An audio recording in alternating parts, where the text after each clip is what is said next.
Hello friends, welcome to the class. अभी हम लोग अगेन जो हमारा मॉड्यूल ए है उसके यूनिट 3 जो कि है maintenance of cash and subsidiary books and ledgers, इनको इन डिटेल देखने वाले हैं। तो फ्रेंड्स यहाँ हम लोग अगेन जो हम लोग प्रीवियस यूनिट से देखते आ रहे हैं, ये अगेन एक फाउंडेशन क्लास होने वाला है जहां हम लोग बेसिक फाउंडेशंस को समझने वाले हैं। सो यूनिट 1, 2 एंड 3 जो है यहाँ से आप जो सीखने वाले हैं इनका इम्प्लीमेंट जो है आपको ओवरऑल अकाउंटिंग को पढ़ने में करना है। So friends, I would advise कि अगर आप अभी डायरेक्टली यूनिट 3 पे लैंड हुए हैं देन प्रेफरेबली आपको यूनिट 1 एंड 2 देखना चाहिए, या फिर अगर आपके पास यूनिट 1 एंड 2 का आइडिया है then you proceed with unit 3। अगर आपको लगता है कि किसी रेफरेंस की जरूरत है then you can go for unit 1 and 2।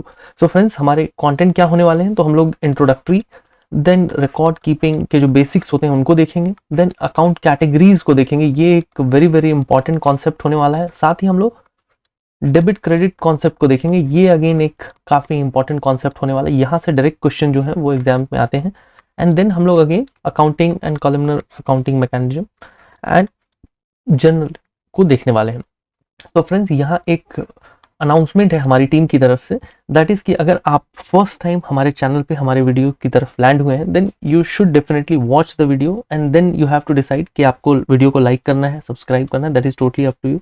मगर if somebody has landed second or third time or somebody is a regular viewer, और अगर आपने अभी तक हमको सब्सक्राइब नहीं किया है then we would request and we would appreciate कि अगर आप हमको सब्सक्राइब करें, क्योंकि आपका जो सब्सक्रिप्शन है वो रियली हमारी टीम को मोटिवेट करता है and then we feel like कि some communication is happening.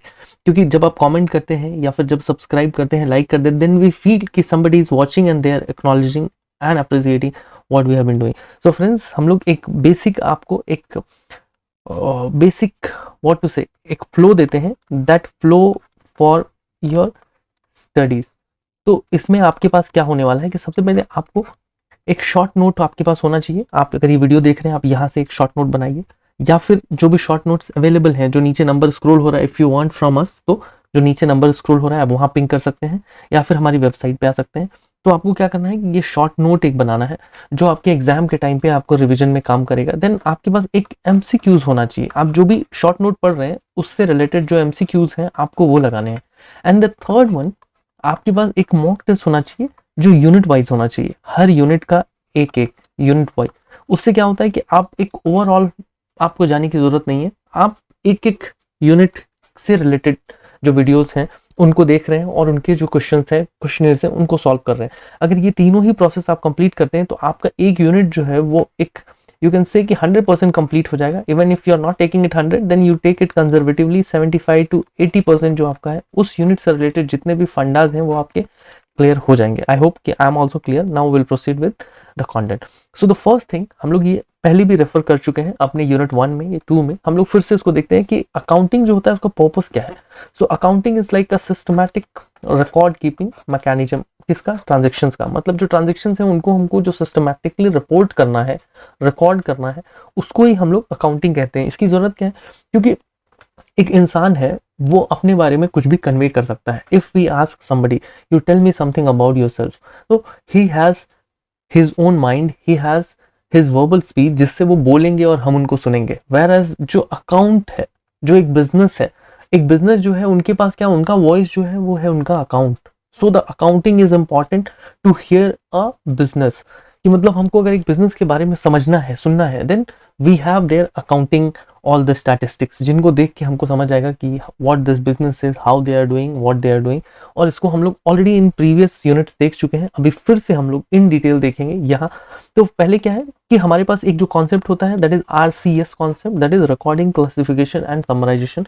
So records, जो रिकॉर्डिंग है उसको हम लोग कैसे लेते हैं कि रिकॉर्डिंग को आप ले सकते हैं जर्नल एंड लेजर के पॉइंट ऑफ व्यू।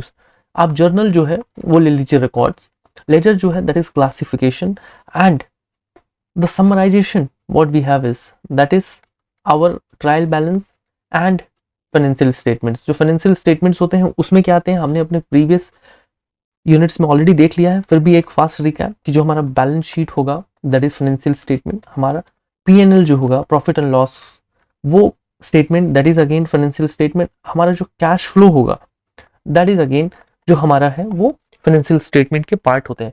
तो सबसे पहले कि जो रिकॉर्डिंग पॉइंट ऑफ व्यू से हम लोग देखने वाले हैं, वहाँ क्या होने वाला है कि रिकॉर्डिंग पॉइंट ऑफ व्यू से कि हम लोग किसी भी बिजनेस में जितने भी मॉनिटरी पॉइंट ऑफ व्यू के ट्रांजेक्शन्स होते हैं, उन सबको हमको क्या करना होता है, रिकॉर्ड करना होता है, और जो नॉन मॉनिटरी है उनको हमको अवॉइड करना होता है। फिर जो फाइनेंशियल ट्रांजेक्शन का फोकस क्या होगा कि it records only the transaction with financial impacts like cost of computer, not the brand.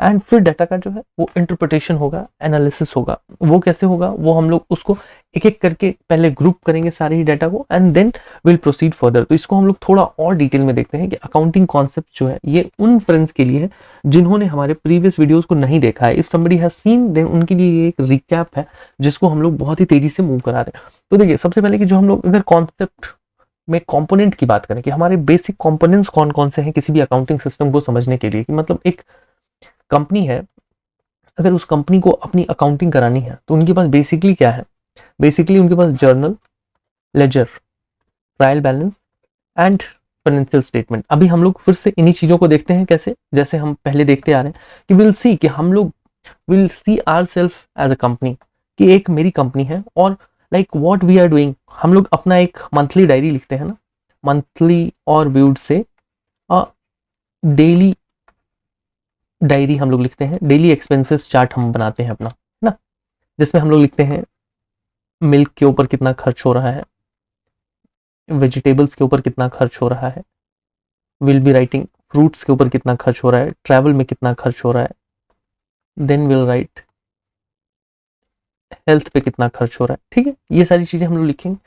तो अब हम लोग देखते हैं कि जर्नल, जर्नल मतलब क्या हो गया कि ऑन फर्स्ट 25 हमने कुछ पैसे खर्च किए किसी भी एक आइटम की तरफ, देन सेकेंड फर्स्ट 25 हमने कुछ और खर्च किया, फिर सेकेंड कोई हमने और भी खर्च किया। मतलब क्या है कि on a single day we are spending on different different verticals, लेकिन हमको क्या है कि सबको एक ही फ्लो में लिखना है, कि जो क्रोनोलॉजी होनी है वो सेम होनी है। तो जो ये क्रोनोलॉजिकल ऑर्डर में लिख रहे हैं हम, दैट इज आवर जर्नल, कि हम लोग कि your money diary first place to write down every money move, कि हम लोग लिखते जा रहे हैं कि ये हो रहा है। अभी सेकंड में क्या है, लेजर। आपने सब कुछ लिख लिया, आपने यहाँ पे लिख लिया कि आपने मेडिसिन लिया था खुद के लिए, फिर आपने यहाँ पे लिख दिया कि आपने मेडिसिन लिया था अपने फ्रेंड के लिए, फिर आपने लिख दिया आपने मेडिसिन लिया था किसी और के लिए, 3-4 लोगों के लिए। अभी क्या है कि लेजर का काम क्या है कि हमने मेडिसिन के ऊपर कितना खर्च किया है, हमने मेडिकल एक्सपेंसेस हमारे कितने हैं। तो इसको क्या है कि ऑर्गेनाइज द मनी फोल्डर्स और ग्रुप सिमिलर मनी मूव्स। तो ये क्या है कि हमने क्या बोला कि जो जो हमारे मेडिकल एक्सपेंसेस थे उसको हमने एक जगह पे लिख दिया, तो ये फिर क्या हो गया, हमारा लेजर हो गया।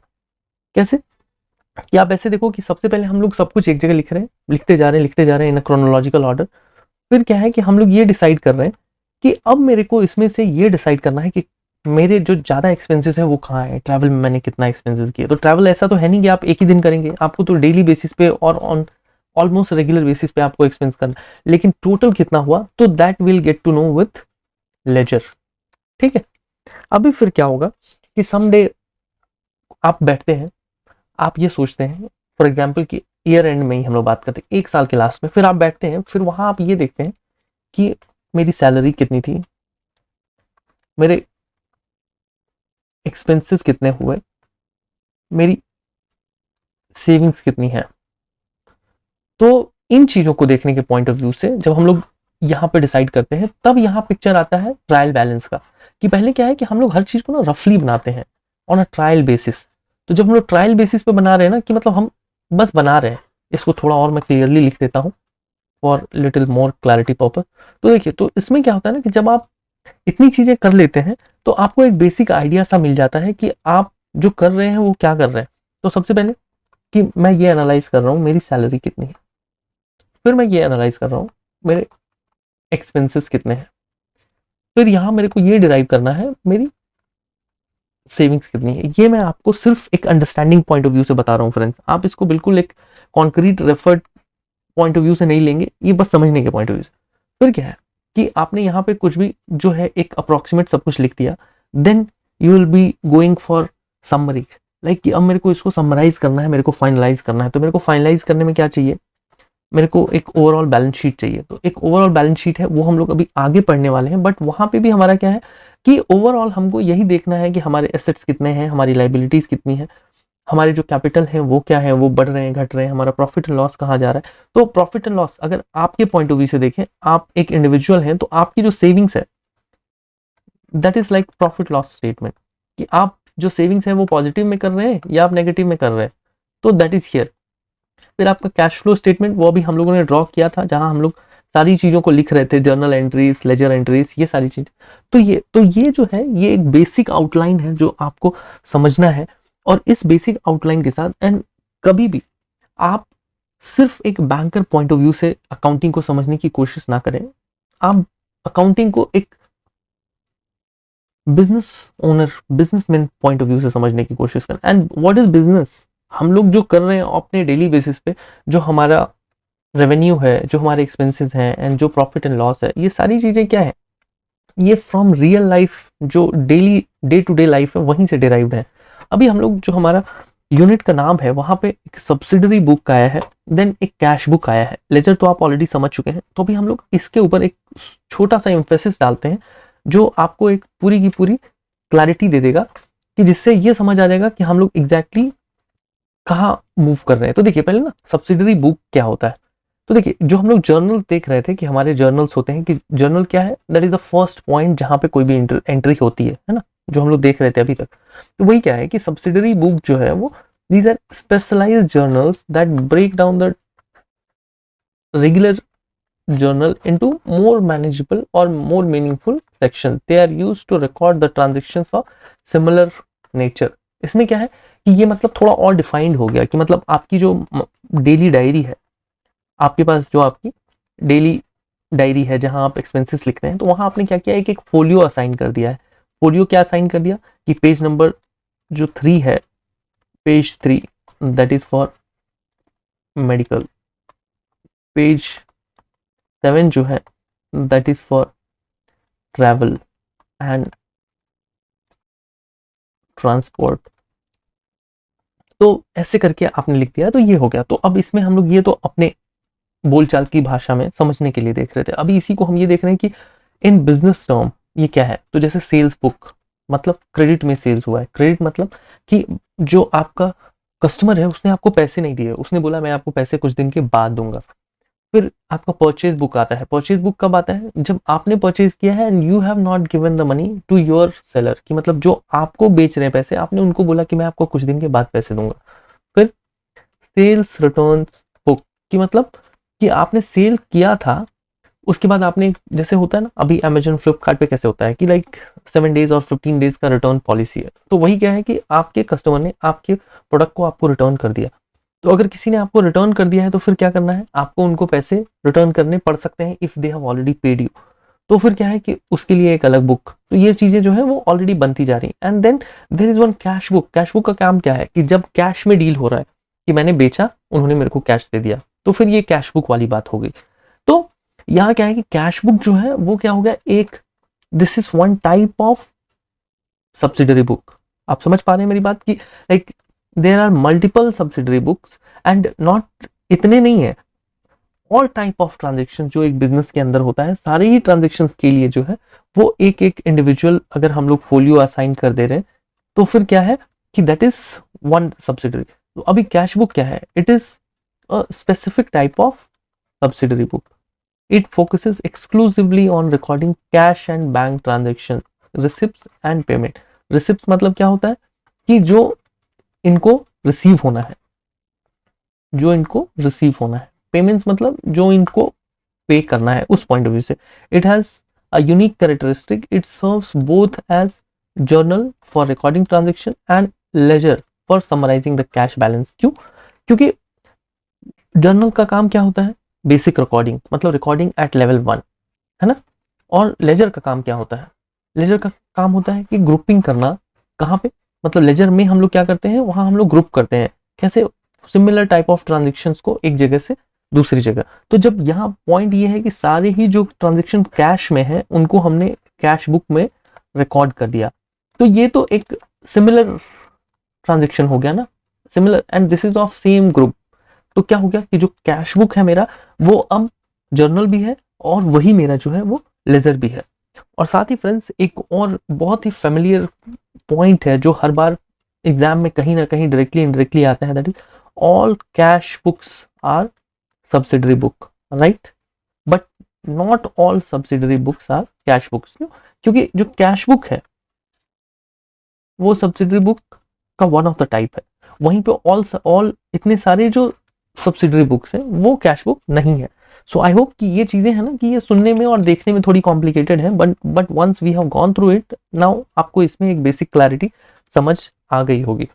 तो फ्रेंड्स अभी हम लोग क्लासिफिकेशन ऑफ अकाउंट्स की तरफ चल रहे हैं, इसको आप मार्क कर लीजिए, it is VVI, very very important. और साथ ही इसको समझना है, रटना बिल्कुल भी नहीं है। If somebody is going to just learn it just like that तो फिर आप इसको 2-4 दिन में भूल जाएंगे and then you will end up doing some small mistake. तो आप इसको समझें, बिल्कुल मेरे पॉइंट ऑफ व्यू से देखने की कोशिश करें। तो सबसे पहले हम लोग देख रहे हैं कि हमारे पास जो अकाउंट्स है हमने उसको 2 पार्ट में स्प्लिट किया, पर्सनल, इम्पर्सनल। जो पर्सनल है अगेन उसमें 3 पार्ट है, that is natural, artificial and representative. यहाँ सिर्फ आपको ये याद नहीं करना है कि ये इसका वो होगा उसका वो होगा, एक बेसिक लॉजिक की तरफ चलते हैं क्योंकि लॉजिक जो है that will remain for a long long time. फिर यहाँ क्या है कि real account and then nominal account. तो हम लोग सबसे पहले पर्सनल अकाउंट की तरफ, पर्सनल में देखिए सबसे पहले जो है वो है नेचुरल। नेचुरल मतलब जो इंडिविजुअल्स के साथ डील करता है ना, दैट इज नेचुरल वन। तो it represents human being with whom business deals. इसमें कौन आएंगे? कैपिटल, संतोष, राजेश, मतलब जो भी लोग। और कैपिटल यहाँ क्यों लिखा हुआ है? क्योंकि कैपिटल किनका होता है? कैपिटल मतलब कोई भी इक्विटी जो है बिजनेस में वो कौन लगाते हैं? इन्वेस्टर्स लगाते हैं। इन्वेस्टर कौन होता है किसी भी कंपनी में? कोई ह्यूमन होता है ना, ह्यूमन बीइंग होता है।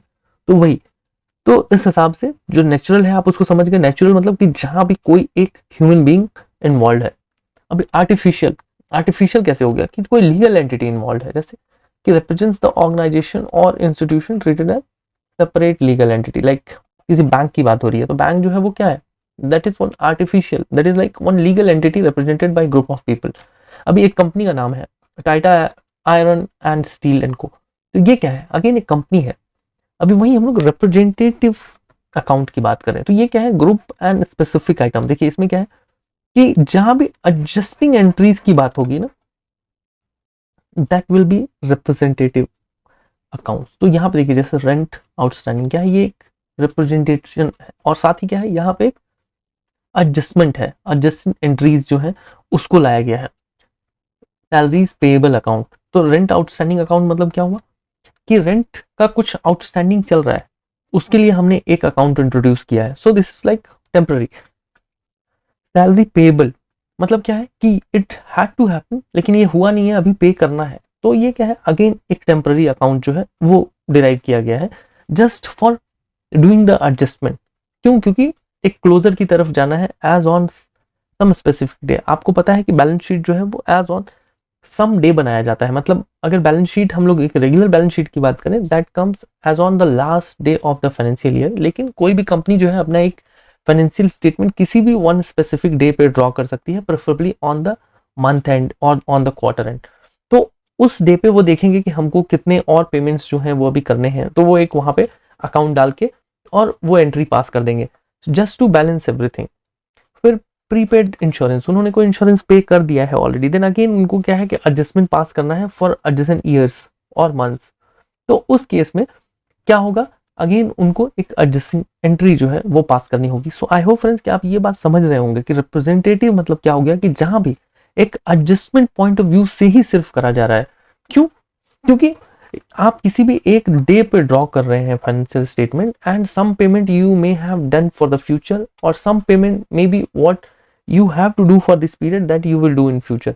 तो दोनों ही केस में जो है वो एक एडजस्टिंग एंट्री जो है वो आपको डालना होगा जो एडजस्ट करेगा बाकी जो बैलेंसेस जो है चेक एंड बैलेंसेस को मेंटेन करने के लिए। नेक्स्ट जो है अभी आता है आपका real account. This is the part of impersonal account. तो इसमें क्या है?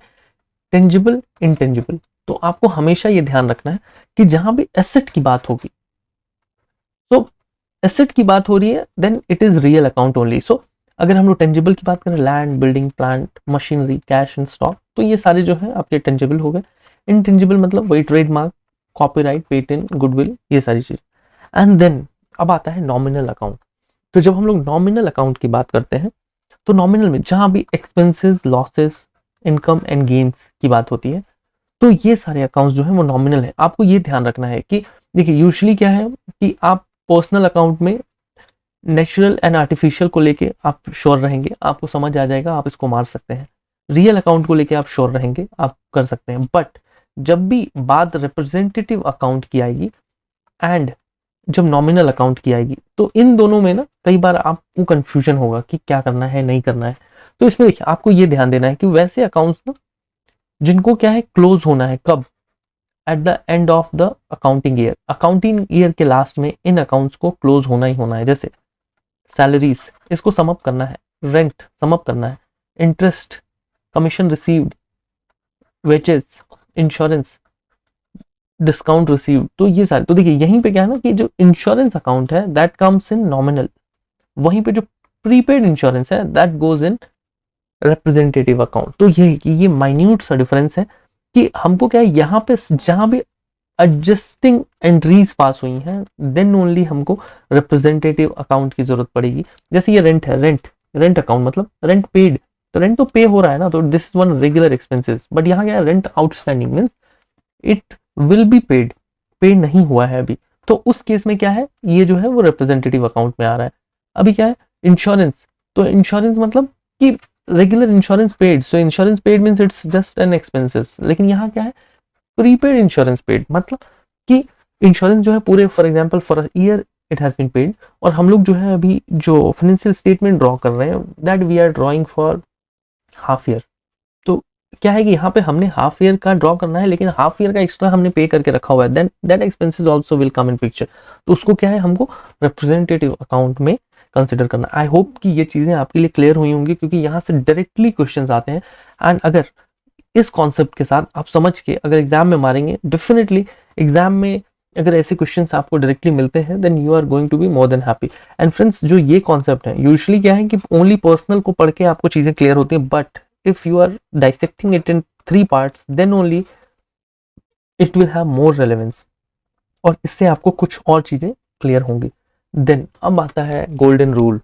तो फ्रेंड्स, जब हम लोग गोल्डन रूल की बात करते हैं, तो जो पूरा का पूरा अकाउंटिंग सिस्टम है ना, वो इस डेबिट क्रेडिट के ही रूल पे टिका हुआ है। तो सबसे पहले हम लोग बात कर रहे हैं पर्सनल अकाउंट्स की। तो पर्सनल अकाउंट में क्या होता है, रिसीवर जो होता है ना उसको हम लोग डेबिट साइड में रखेंगे, एंड जो गिवर होता है वो क्रेडिट। क्योंकि आपको पता है कि हम लोग अभी प्रीवियस यूनिट से ही देखते आ रहे हैं कि accounting is all about a dual entries. तो डुअल एंट्रीज क्या होंगी, एक डेबिट एक क्रेडिट, की कभी भी कोई एंट्री पास होगी तो उसकी एक कॉन्ट्रा एंट्री भी कहीं पास होगी, कि लाइक जो भी है डेबिट हो रहा है तो कहीं तो क्रेडिट होगा, कहीं क्रेडिट हो रहा है तो कहीं तो डेबिट होगा। लेकिन ये डेबिट क्रेडिट जो है वो होते कैसे, ऐसी आंख बंद करके किसी को फेंक दिया क्रेडिट की तरफ, किसी को फेंक दिया डेबिट की तरफ, तो ऐसे नहीं होता है। देयर इज सम मैकेनिज्म कि हम लोग को उस मैकेनिज्म के पॉइंट ऑफ व्यू से डालना है। क्यों? क्योंकि जैसे हम लोगों ने अभी लास्ट यूनिट में देखा था कि कोई भी बंदा ये कह रहा है कि मैं दिल्ली से जयपुर सेल्फ ड्राइव करके आया हूं, तो ये अंडरस्टूड है कि वो लेफ्ट लेन में गाड़ी चला के आया होगा, वो राइट लेन में चला के नहीं आया होगा। तो वही बात है कि जब हम लोग कोई भी अकाउंटिंग और फाइनेंशियल स्टेटमेंट बना रहे हैं तो वहां पे ये अंडरस्टूड सी बातें हैं कि इन सारे ही रूल्स को फॉलो करा गया होगा। अदरवाइज क्या होगा कि आप गलत गलत चीजें इधर उधर पाक कर देंगे, फिर आपका जो पूरा एक ओवरऑल फाइनेंशियल स्टेटमेंट है that will be one wrong statement, फिर वो आपका एक करेक्ट पिक्चर आपके बिजनेस का नहीं दे पाएगा। तो आप समझ रहे होंगे कि ये क्यों इंपॉर्टेंट है। Then again the real account, यहाँ क्या है, what comes in is debit, what goes out is credit. Then the third one is nominal account, all expenses and losses जो है वो डेबिट में आएंगे, ऑल इनकम एंड गेन जो है वो क्रेडिट में आएगा। अब एक बेसिक लॉजिक के पॉइंट ऑफ व्यू से हम लोग देखें तो देखिए, जहां पे रिसीवर है ना वहीं पे इन है, at least for personal and real आप ऐसे समझें। जहां गिवर है तो गिवर के पास से तो आउट ही होगा। तो ये दोनों जो है वो लॉजिक जो है वो फिट हो रहे हैं।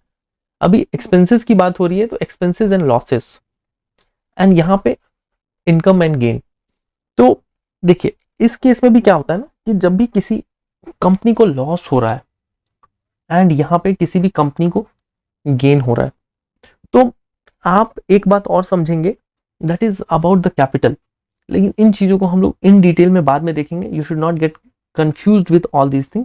बट हम लोग चलिए इस कैपिटल के कुछ कैपिटल के पॉइंट ऑफ व्यू से मैं आपको प्रॉफिट एंड लॉस को समझाने की कोशिश कर रहा था, but will leave it for next units, because यहाँ पे डाल के क्या है कि you may get confused with other things. So अभी हम लोग इसको जो मैंने बोला है उसको रहने देते हैं।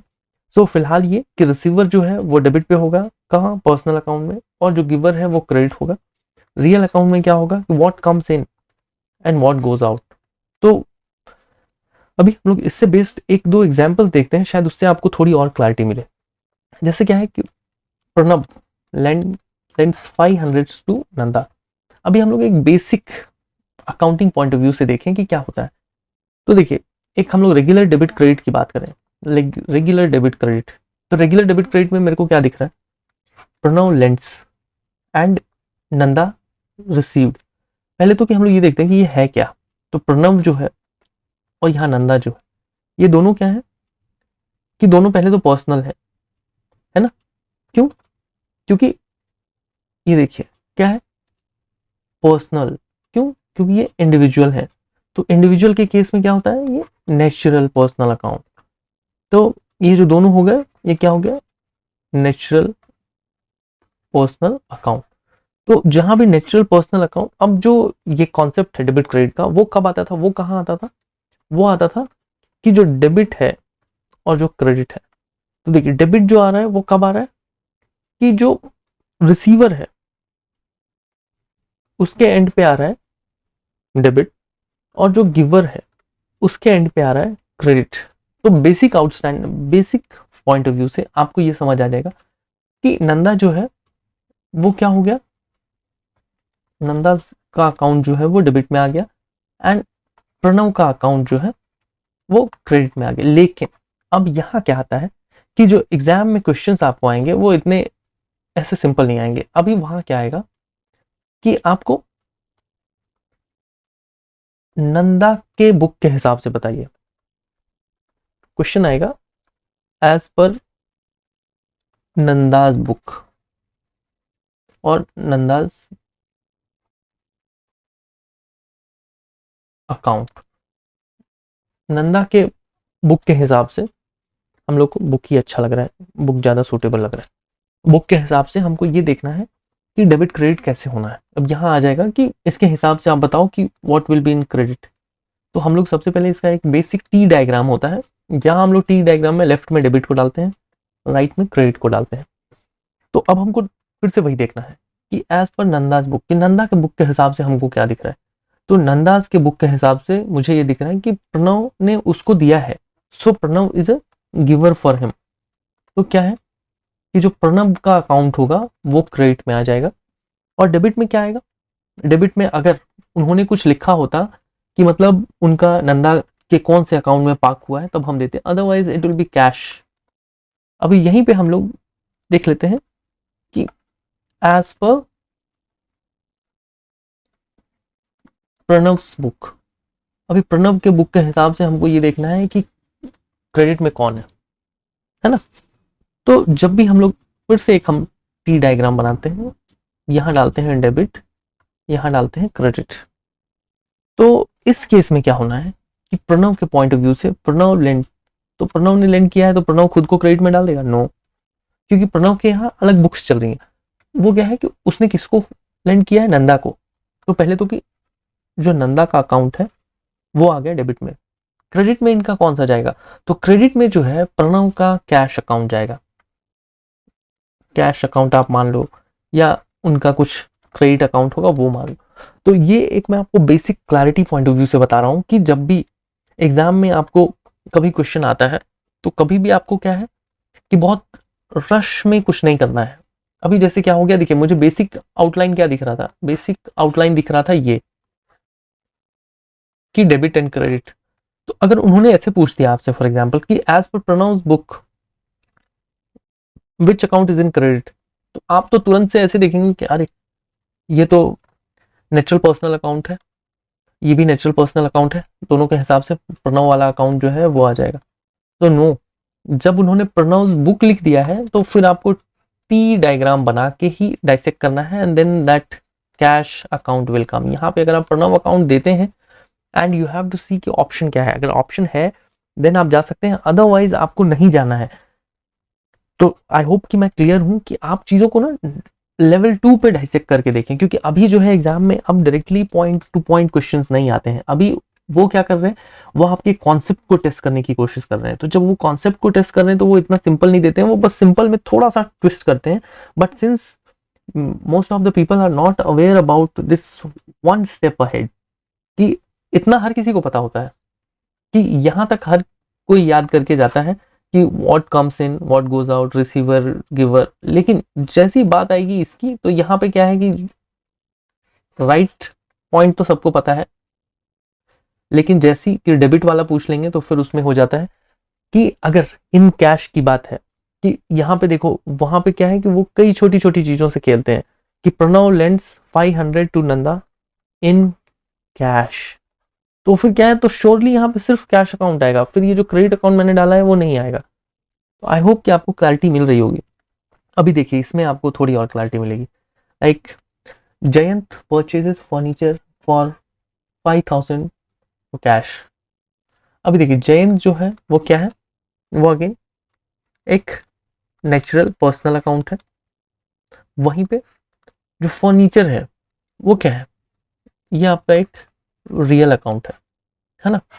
अब इनके डेबिट क्रेडिट की थ्योरी को अगर हम लोग याद करें तो इनका डेबिट और इनका क्रेडिट, डेबिट क्या हो रहा था, जो भी रिसीवर है दैट इज डेबिट, जो भी गिवर है विल कम एट क्रेडिट। वहीं रियल में क्या होता है, what comes in that is debit, what goes out that is credit. तो अब हम लोग यहाँ सबसे पहले तो कि एक बेसिक आउटलाइन के पॉइंट ऑफ व्यू से देखने से, तो हम लोग यहाँ देखते हैं कि अगर सबसे पहले मैं ये लिखता हूं कि जयंत के बुक के हिसाब से हम लोग देखते हैं कि एज पर जयवंत, तो इनके हिसाब से जब हम लोग यहाँ पे टी बना रहे हैं तो डेबिट एंड क्रेडिट। तो जो जयवंत है उन्होंने परचेज किया है फर्नीचर और 5000 इन कैश। तो यहाँ क्या है कि furniture what comes in, furniture क्या हो रहा है, वो आ रहा है ना, फर्नीचर इज कमिंग इन। तो फर्नीचर अगर आ रहा है तो इस केस में क्या हो जाएगा, जो फर्नीचर अकाउंट है वो क्या है, वो डेबिट हो जाएगा। एंड फ्रेंड्स हाँ, मैंने मिस किया दैट दिस कैश नो, ये जो कैश होता है कैश भी जो है वो एक रियल अकाउंट है ना, कैश भी एक रियल अकाउंट है। अभी फिर क्या है कि यहां हम लोग देख रहे हैं कि फर्नीचर तो इन्होंने ले लिया and what is going out, तो कैश इज गोइंग आउट। तो यहां पे क्या है, इनका जो क्रेडिट में आ जाएगा दैट इज कैश अकाउंट। आप समझ पाए कि यहां क्या हुआ कि यहां पे 3 अकाउंट्स इन्वॉल्व हैं, Jayant, furniture and cash. 3 account, मैंने कैश अकाउंट को मिस किया था यहाँ। अभी वहीं हम लोग फर्नीचर पॉइंट ऑफ व्यू से देखेंगे तो वहां चीजें अलग दिखेंगी। फर्नीचर पॉइंट ऑफ व्यू से कि जो परचेजेस है वो अकाउंट इन्वॉल्व होगा and then cash account involve होगा। तो आपको इस पॉइंट ऑफ व्यू को जो है वो बहुत करेक्टली फिट करने की जरूरत है, कि आप उसको अगर फिट कर पाएंगे तभी आप समझ पाएंगे कि चीजें जो है वो किस डायरेक्शन में जा रही हैं। I hope this one is clear friends. अब हम लोग आ जाते हैं cash book and other transactions की तरफ। तो कैश बुक हम लोग ऑलरेडी देख चुके हैं कि it only deals in cash payment in both the ways, ये रिसिप्ट के पॉइंट ऑफ व्यू से भी एंड पेमेंट के पॉइंट ऑफ व्यू से भी। तो इसमें क्या होना है कि जहां इमीडिएट पेमेंट होगा, लेकिन वहीं दूसरे ट्रांजेक्शन जो होते हैं वहां क्या होता है, वहां क्रेडिट पे है, नॉन कैश में है या एडजस्टमेंट एंट्रीज हैं, तो वो सारे कैश के अलावे हो गए। रिकॉर्डिंग में क्या है, हमने अभी देखा ही था कि journal and ledger on both the sides जो है वो कैश बुक काम करता है। क्यों, क्योंकि जर्नल मतलब कि हम सिर्फ कैश को रिकॉर्ड कर रहे हैं, लेजर मतलब कि ये ऑलरेडी ग्रुप्ड है कि ओनली कैश ट्रांजेक्शन्स जो हैं वो यहाँ पर रिकॉर्डेड है, तो वो ऑलरेडी ग्रुप्ड हैं तो वो लेजर भी हो गए। वहीं पे यहाँ क्या है कि क्रेडिट के लिए सेपरेट लेजर होगा, एडजस्टमेंट के लिए सेपरेट होगा।